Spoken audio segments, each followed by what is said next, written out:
Give you a good... What were they? Not vessels. Not living creatures.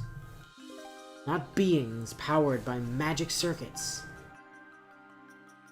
Even though only his arms had been bitten, none of his body would move.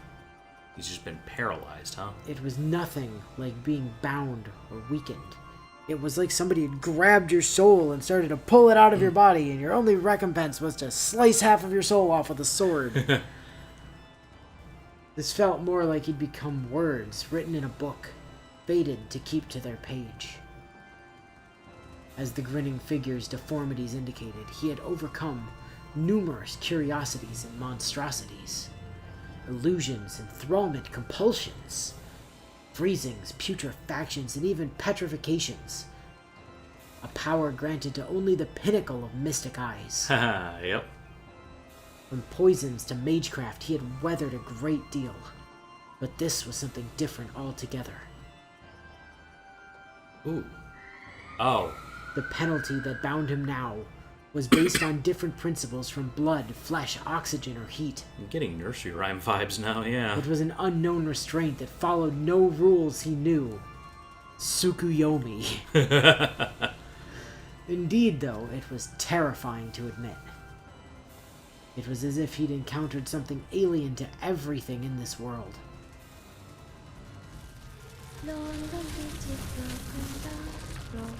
Just breaking trees?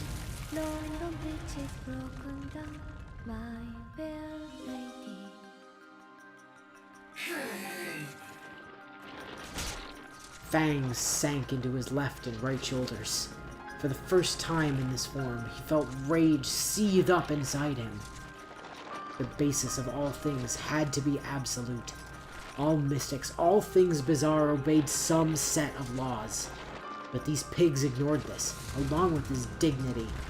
Well, which means you didn't find the laws. Pigs.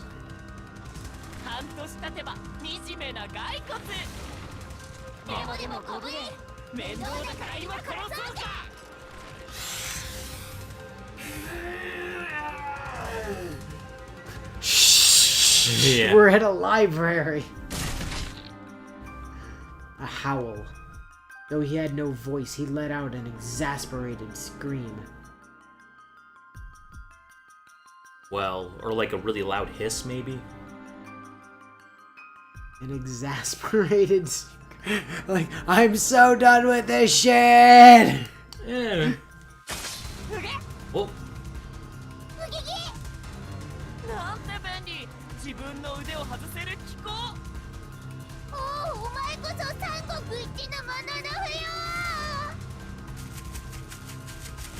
The talkative pigs fell into the stream. The exasperated scream was the sound of the figure tearing his arms from their sockets. This shit again. How many times do I have to rip my own arms off? I swear. Armless, he rushed the girl, holding a knife in his mouth. Yeah. Or he's got a knife in his boot. I don't know. I really hope you're talking to the pigs and not to this guy. I believe, yeah, it's her pig familiars. He may have lost his mangled arms, but not the object of his malice. The eye's bigger now. Ooh. A mystic eye to pierce the heart of its victim. That could be a lot of things. This mystic eye ignores causality and just kills you, punctures you straight through the heart. A magic circuit designed to stop a beating heart. It was beautiful in its simplicity. At point-blank range, it was the equivalent of an unavoidable shotgun blast. Or you could just get a shotgun. Wow, she looks so concerned. See, if you got an actual shotgun, she probably couldn't have just made the energy disappear. Also, she clearly had Terminator eye going on for a second there. But, tragically, that eye was all he had.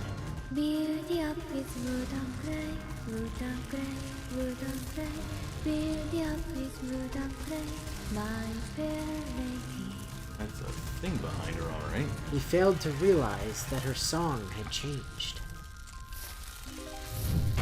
Ow! For the giant, the earth-shattering strike was akin to the act of shooing away an insect. Its green, verdant veins pulse. Okay, so this lady has fucking volume and hydrangea ass mystic codes. And tree powers. And also burning Wicker Man. Well, it's not on fire yet. I mean, that's easily fixable. Yeah. She has Wicker Man. What the fuck? Yeah, this is a little much so far. Let's see. Oak and bark covered its body, hardened sufficiently over centuries to repel even a chainsaw. On its forehead, inscribed in all manner of colors, was the word Emeth. Though judging from its misspelling, the inscription was purely decorative. Interesting. I guess it's a wood golem, huh? The Thames Troll. Oh. Yeah, she's got a whole British Isles thing, I guess. It also went by the moniker Falling Down. Oh. Or alternatively, the Great Bridge. Huh. Or sometimes Big Stompy, when she was feeling particularly spicy. Yeah. Admired in different forms, it was the first of 4 miracles.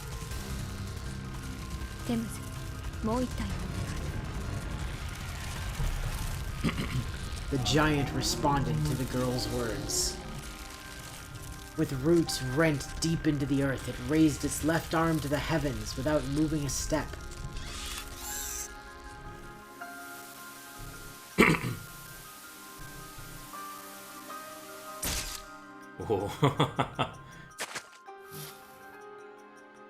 Elsewhere in the forest, the grinning figure who had chosen to flee the battle was running through the night forest at full speed. He recorded and provided a detailed description of the enemy. Those were the orders assigned to him. He poured all of his energy into escaping this forest with which he had become so familiar. In case of emergency, the plan was for one to challenge the enemy while the other made a tactical retreat in order to report to their master. He dashed through the forest. Though gripped by fear, he was confident in his ability to perform the mission he was designed for. Ooh, neat. Nothing could catch him in these woods. Even the wolves couldn't track him. His bird-like legs thumped as they kicked the ground. Perhaps it was his creator's eccentric taste that dictated their form when optimizing them for running. The grinning man could reach a maximum speed of 45 miles an hour. That's pretty good for running speed. Well past the limit of any bipedal creature except for cheetahs. Briefly, yeah. Well, they're not bipedal, though. No, that's true. They are if they stand up. After securing a distance of several miles, he turned around to confirm his safety. Why would you stop? There was no sign of pursuit. His crescent-shaped mouth, nay, eyes slackened in relief. And then... After facing forward once more, he looked up to lock eyes with his doom. Oh. She literally makes a bridge and drops it on you? Is that what that does? So, let's see. You've got the powers of Caneth, right? Elmaloi. Well, I don't know how... I don't know exactly what the pigs do The yet, powers of Caster Ku. Not really. She doesn't have all the runes. And now, I would say essentially, this is some kind of bridge-based power. I believe this is just a second form of the Thames Troll. The Great Bridge and all. In the distance, he could hear the dark rhymes of Mother Goose. Is that where that's from? Countless vines extended from the ground. They formed into a monstrosity that conjured up images of an arched bridge. Something resembling a giant arm, and then it twisted and snapped, and... Let's just make her fucking every character. Hang on. Oh, they just turned... Oh, the bridge is 2 arms. That's the secret. The bridge didn't break. The hands just let go of each other. And then it reached up and grabbed the moon and slammed it down on the guy. Yeah, okay, that's pretty freaky. Or just did that. Well, fuck. Any chance you can report remotely? Nope. Nope. 状況を終了します。はあ。主よ。どうか。Nope. No such luck.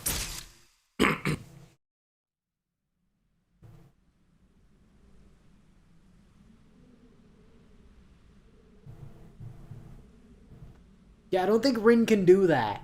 Any of that. No. And I have a feeling that a little shotgun from a fucking gem is not gonna fight a giant fucking tree monster. Sure, she's got stuff, but I mean, this is definitely a higher level. I wonder what kind of prep goes into this, because there's usually a cost for this kind of stuff. Yeah, one would think. Although, evidently, this is what resources and having proper training can get you. Yeah. If maybe if Rin wasn't poor and if her dad hadn't got himself killed like a fucking moron. It's definitely her dad not being there to train her.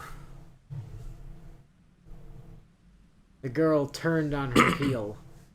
The invaders who had set up shop in the woods were eliminated. She had no interest in whether they'd been good or evil or how many victims they'd claimed. They were on her property, and therefore they deserved to die. Right. The kids had to get off her lawn. The shackles of civic society held no sway over her. Yeah, it's the mage way, of course. This was the way of a pure-blooded witch. The way of a Meinster. Meinster, huh? It's capitalized even. What about you? Pork cutlets. Still holding onto that arm. Yeah. I don't know.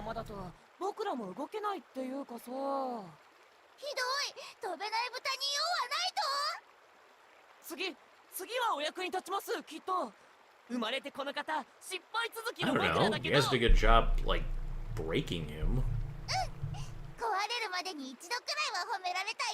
I mean, at most they bit him. It was pretty much outright stated he ripped his own arms off.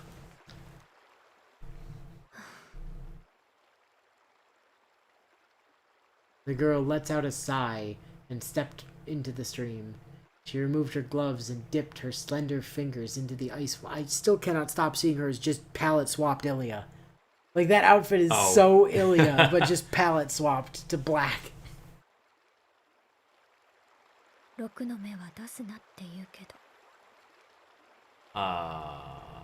What the fuck are you talking about?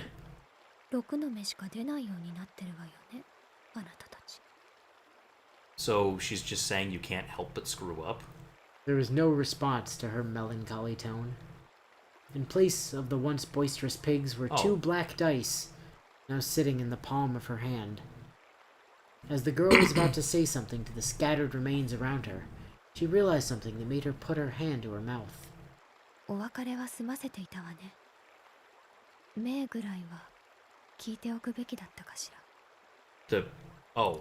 robot guys. Her slender, pale fingers traced her lips as if reluctant to part from them. Sighing again, she calmly left the dark woods the same way she'd entered. Teleportation. Okay, so Alice is a total badass. Yeah, definitely got some cool magic going on there. Makes me wonder if she I don't know how old Alice actually is, so I don't know if she's already been to the clock tower or not. Well, I think she's the same age that Aoko is. I mean... Because she's also... if she's actually that age. If anything else, she's maybe a year or two older, because she's still in school. I mean, just because you're in school doesn't mean you're actually school age. Well, we'll find out, I guess. Okay, last of the 7 days here. Let's rewind to a moment in the recent past. The scene took place on a Saturday morning in early December. At school. In school, yep. With third period over, just before lunch, and that thing we still can't figure out what it is at the front of the room, the only activity that remained before the scholastic day ended was homeroom? Yeah, for some reason the day begins and ends with homeroom. That's weird. Yeah, I know. Two of Class C's students, Sojiro Shizuki and Hosuke Kinomi, were standing on the balcony overlooking the schoolyard. They were stuck waiting for their homeroom teacher, Mr. Kazuki Yamashiro. So he's the homeroom teacher, huh? I guess he's not Aoko's homeroom teacher then, because she's in a different class. And could not leave until he arrived. The rest of their classmates were chatting idly in the classroom. Class A's Tobimaru Tsukiji was killing time alongside them. The listless trio discussed their weekend plans as they leaned on the veranda's railing. You've got a veranda in your classroom? Yeah, I'm like, what kind of school is this? 木の実はベアでアルバイトかバカ誰が日曜まで働くかったよな明日はほら B 組の子たちと遊びに行く予定だったんだけどな Oh, what a convenient excuse. Yeah. Oh, I'm sorry. We were Grounded, I guess? grounded. Yeah. それはつまり Ooh. また振られたのか Dude, how long has it been? Why are you still wearing neck bandages?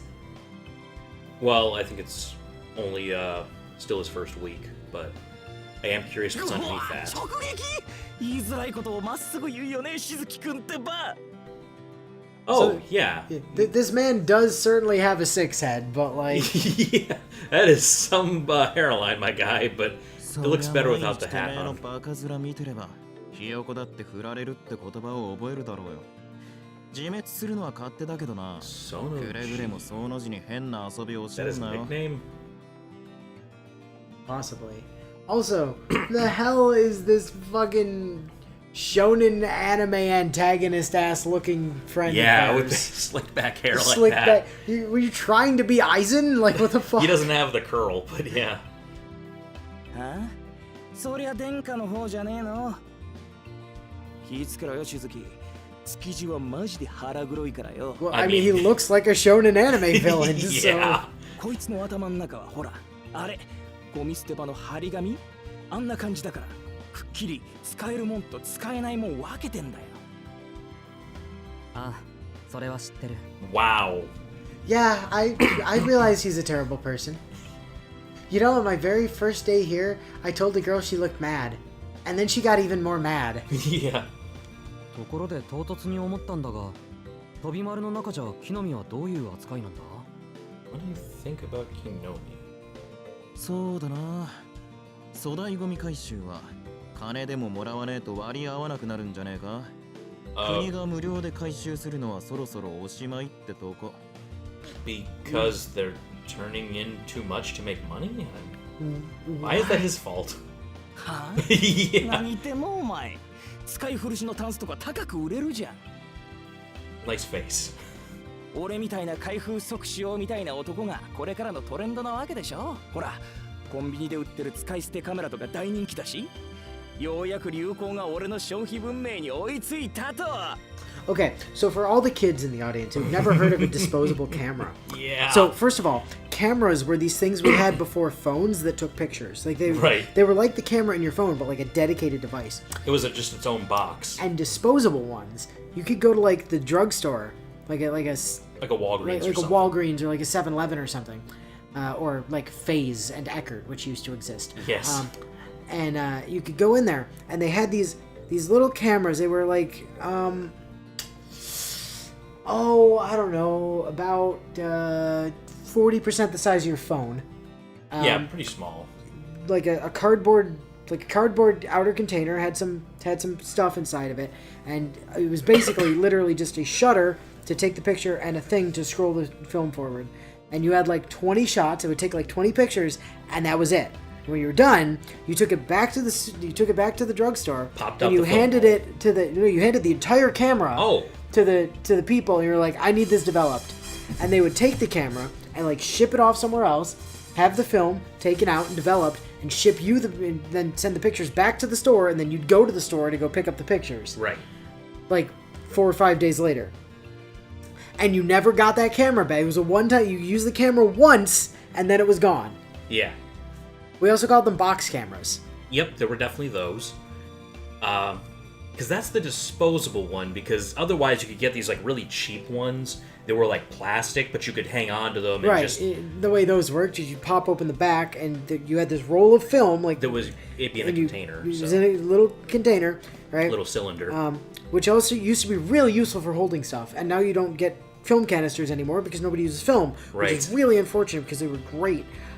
Anyways, so you'd take the film out of the canister, put it in the thing, thread it through a little doohickey bob, snap the doohickey shut, and forward the thing with the little forwarder, and then you'd be able to take pictures. Problem was, and on both the box cameras and the regular ones, unlike on like a phone or something, where you can kind of look at the picture after you take it and go, yeah. oh yeah, that's good, and I want to keep that. No, you could see the picture through the viewfinder when you took the picture, and then you had to wait to get the pictures developed To make sure- to see how the picture was. And if you forgot to forward the film using the little forwarding wheel, you'd just take another picture on top of the picture you already took. Yeah. So then you just have, and it's not like it overwrote it and just gave you a different picture. It just put the two pictures on top of each other. Yeah, because Like, you were superimposed. So you had these literally weird ghost adding pictures. it to the same film.